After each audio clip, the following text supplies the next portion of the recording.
The Juke has been a polarizing car since its launch by Nissan in 2010. In one camp, you have the people that hate it for its weird looks. And then you have the enthusiasts who recognize the sheer brilliance of this car. I'm one of those enthusiasts. I love this car. Now, Nissan, recognizing the fans, put the Juke in the hands of its Nismo tuner department, who gave it more power and better handling.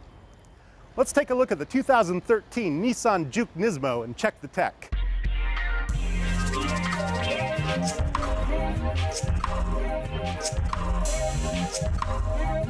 The Juke is a compact SUV, and it does have some funky looks.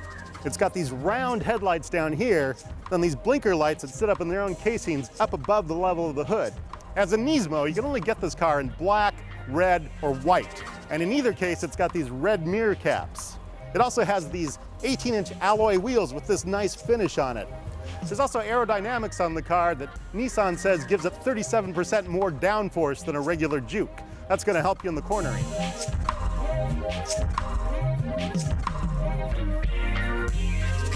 Under the hood, we've got a lot of plumbing on this engine here.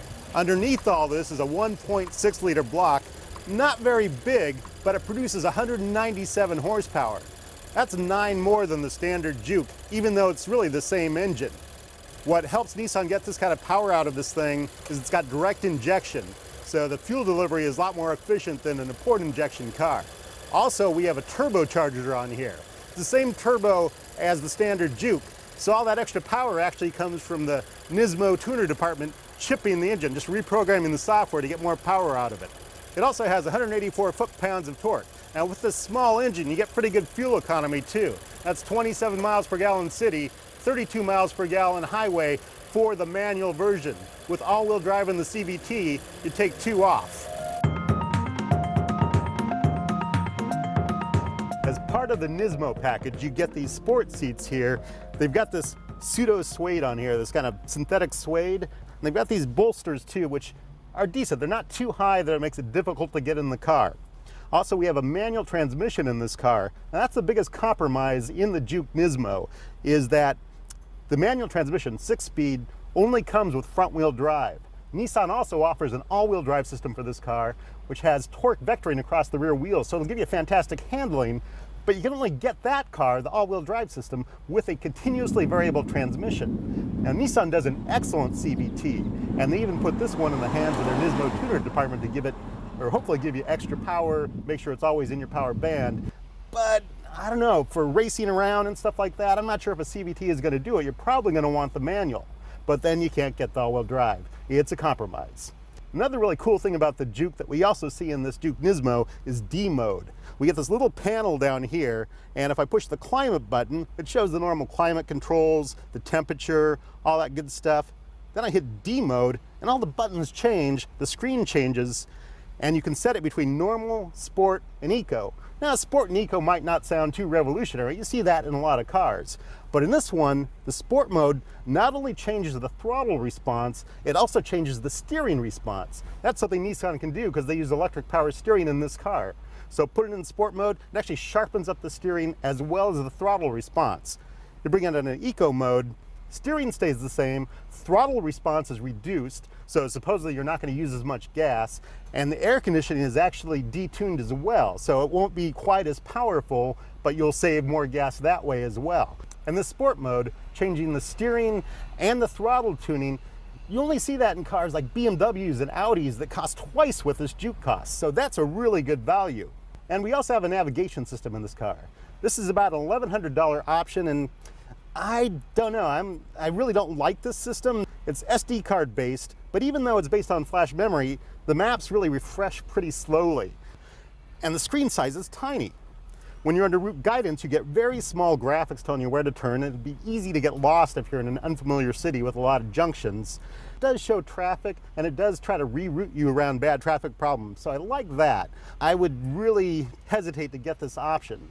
Now, the advantage is that when you plug in an iPod or a USB stick to this USB port down here, then you get the full music library on the screen. For USB drive, you just get file and folder arrangement, but with an iPod in there, then you get the full artists, albums, genres, all that good stuff. What's really missing in this car with navigation or without, is Bluetooth audio streaming.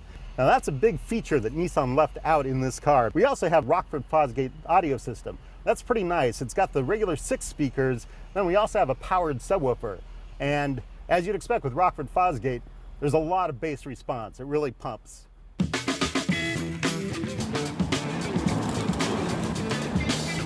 This manual is pretty good. I've definitely felt tighter manuals, ones that really just slot into each spot on the gate easier. Tighter with a little more, a better feel. This one's a little bit loose. Now if I put it in eco mode, maybe I could maximize that fuel economy. Eco mode brings down the acceleration tuning a lot. The throttle just doesn't tip in. It takes a while to build up speed. Steering stays the same as a normal mode. As far as the throttle goes, that lighter tuning kind of makes me think that merging or passing is going to take a while to build up speed. When I put it in sport mode, that's where the fun starts. You can feel the steering really tighten up with that sport tuning mode. I like that a lot. And then the throttle becomes a lot more sensitive.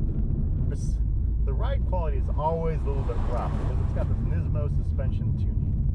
So you sort of, I don't know, feel that ride on a rough road. It's really going to make you're going to feel it through the seats. It's not the most comfortable thing, but it does make cornering great. It does really improve its handling in the corners, keeps the car really flat, and it makes it really rotate nicely around the apexes. It's a fun car, and I would think on an autocross track, this thing would be a blast. Now let's price out our 2013 Juke Nismo. $23,750 delivered. Now $11,770 gets you that navigation system and the Rockford Fosgate audio system. I would probably go aftermarket with that stuff because you don't get a lot of features. The sound is good, but you don't get Bluetooth audio streaming. So you can get more features if you go aftermarket with that stuff. $23,750 is about competitive in the hatchback segment. You'd get more power from a Ford Focus ST, but this car is a lot of fun, and I especially like that tunable steering and throttle control.